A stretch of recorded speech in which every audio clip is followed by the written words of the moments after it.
would you share something in terms of what was the inspiration to really spark that interest and giving back?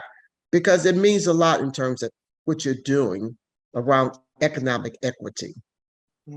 So I became employed in the field of philanthropy in 1990 here in New Orleans at the Greater New Orleans Foundation.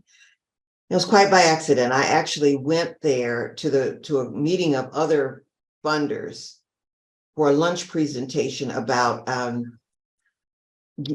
having private donors here in New Orleans really invest in a pre-kindergarten strategy so that our children would be better prepared when they got to school. And there were a group of us, including business people and social workers and early childhood teachers, who were really arguing for a system, a series of programs that could happen here in New Orleans to prepare our children better for school. And there were, like I said, I represented a group of us, and the business person whose idea it was in the very beginning was going to make the presentation. Every week that we got closer to the presentation, he'd call me up and say, well, what do you think about this?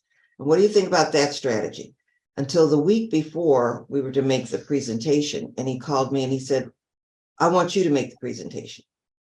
Now, I was relatively new to New Orleans at that time, and I didn't know anybody, but I did know early childhood issues and policy.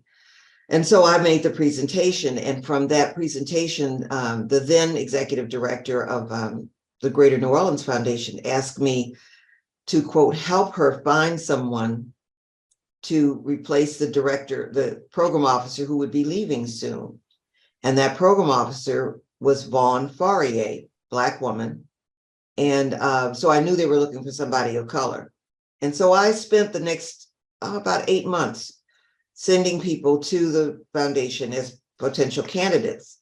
And one day, I was really troubled at my job at the Housing Authority of New Orleans at that time. And one of my dear friends who ran Agenda for Children said, well, whatever happened to that job at the foundation? And I said, oh, I don't know. I've sent them plenty of names. And she said, no, silly. What about you? Why don't you apply?